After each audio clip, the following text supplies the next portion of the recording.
I would like to thank Bill Dixon for tagging me in this story right here. Now, this story is going to prove that once and for all how illegal immigrants get more privileges than foundational black-born Americans, ADOS, however you want to classify it. This man's name is Apolinar Altamirano, and I probably butchered his name. Back in 2015, this guy shot and killed a convenience store clerk in Phoenix, Arizona. And I'm going to pull up a picture of the victim in a second. They were seeking the death penalty for him, or they were seeking to do, an execution of this guy. Well, it just came out where it says prosecutors cannot seek execution in the case against this immigrant. And I said, oh, really now? So you mean to tell me that now illegal immigrants can come over here, commit a crime like this, and if the possibility of doing an execution for this person arises, they can't do it? Yet you have how many black men who are on death row right now or got the injection for something they did not do? I just did a story a few weeks ago where this black man has been on death row for years. He has had 6, about to be now 7 trials to try to get him executed. And all of them always ended up in a mistrial every single time, but they keep going for it every single time. And this man has been on death row since what? The 80s, I guess? This guy, 2015, and boom, just like that, in 2019, they can't pursue execution charges on him. Now, I'm going to go ahead and pull up a picture of the victim. Now, this is going to be very interesting considering the circumstances. This is the victim right here. Yes, it is a white guy that he killed. His name was Grant Ronnebeck. I believe if I'm pronouncing his last name correctly. Yes, it was a white guy that he killed. It wasn't any person that looked like him. It wasn't a black person, anything like that.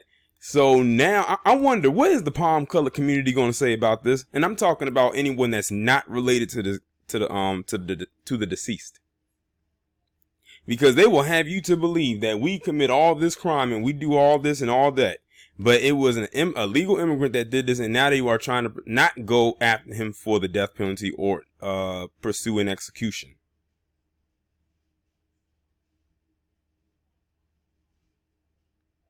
But let me go ahead and read this article.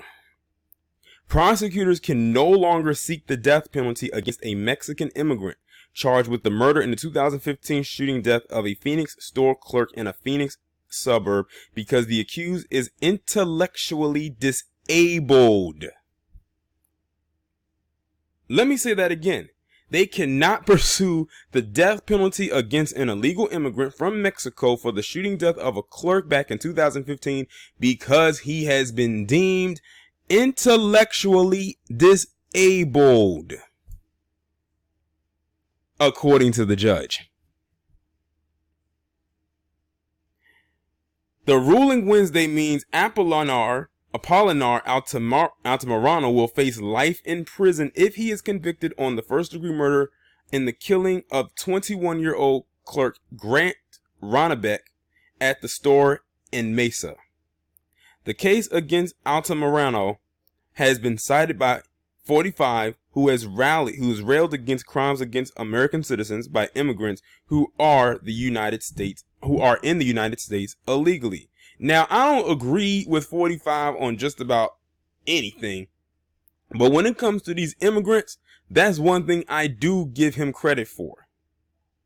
And even his policy, or the policies he's trying to put in place against them, did not work in this case. So you had someone who came over here illegally, killed an American-born citizen. They went for the death penalty for him because clearly it must be honored in Arizona. And they said they can't do it because the judge ruled he's intellectually disabled. Ladies and gentlemen who are ADOS, we are now officially even now below even illegal immigrants now, as far as this justice system, quote unquote, goes. Trump, who has created a new office to serve victims of immigration crimes and their relatives, has invoked such crimes at rallies, pointing to case after case in which people were killed by immigrant assailants who slipped through the cracks.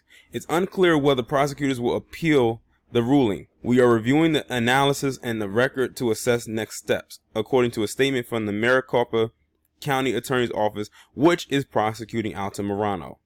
Altamirano is a citizen of Mexico who has lived in the United States without authorization for about 20 years. So you have to do the math.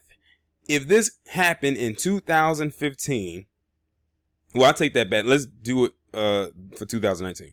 That means he's been here since at least 1999. Illegally. The last thing a person who is over here illegally wants to do is draw attention to themselves, especially if it involves a crime, definitely if the crime is murder. He took a risk that should have got him getting him executed, but because they say he's intellectually disabled, they can't do it. Let that have been a black person. Let that have been a black person. They would not have come up with something called intellectually disabled. Hell, even when black people have mental illnesses and actually can prove that they have them, still they get killed. Shoot, they won't even make it to the courtroom. In most cases. He is accused of fatally shooting Ronnebeck after the store clerk insisted that Altamirano pay for a pack of cigarettes. Authorities say Altamirano stepped over Ronnebeck to get several packs of cigarettes before leaving the store. That's after he shot him, by the way. He led officers on a high-speed chase before his arrest, and a handgun and an unopened pack of cigarettes were later found in his vehicle. Altamirano has already been sentenced to 6 years in prison for his earlier guilty pleas in the case to misconduct involving weapons. He still faces murder, robbery, and other charges in Ronnebeck's death. He's pleaded not guilty to the remaining charges. His trial is scheduled for August 1st. Judge Michael Kemp concluded Altamirano, age 34, has a sub-average intellectual functioning, explaining Altamirano had completed only the 5th grade and needed special education courses, but none was offered in rural Mexico where he lived before moving to the United States. They need to remove this judge, because to me it sounds like he is pro-immigration. And that's whether documented or undocumented. I really don't care about this man's education or lack thereof. And y'all probably are wondering, like, why am I like really feeling some type of way because this is a person that killed a palm-colored individual. Take the guy he killed out of it. It's the fact that they are getting more leniency than we would. They're getting more of a benefit of the doubt than we would. And we were already here. That's why I said, congratulations. They have now eclipsed us as far as this so-called justice system goes. This right here proves it.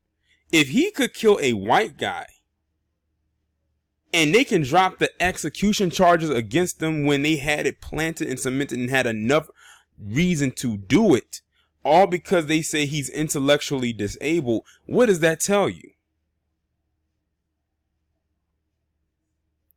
In an October decision, Kemp prohibited prosecutors from introducing evidence at Altamirano's trial that he was in the United States illegally. Now listen to that. The judge blocked the prosecutors from bringing evidence that this man had been in the States illegally for years. That evidence right there probably would have got him deported back to Mexico, and then they would have had to deal with him over there. This judge did everything in his power to save this guy. Save him from getting the injection and save him from being deported. The judge said the prejudice from Altamirano's immigration status outweighs any relevance it may have. The U.S. Supreme Court in 2002 barred the execution of intellectually disabled people in 2002. And that's what he hit him with, just to save this man's life after he murdered somebody for a pack of cigarettes he couldn't afford. I have nothing more left to say. I'm going to leave the rest of it up to you down in the comments. Y'all let me know what you think. Like, share, subscribe. I will talk to you in the next one.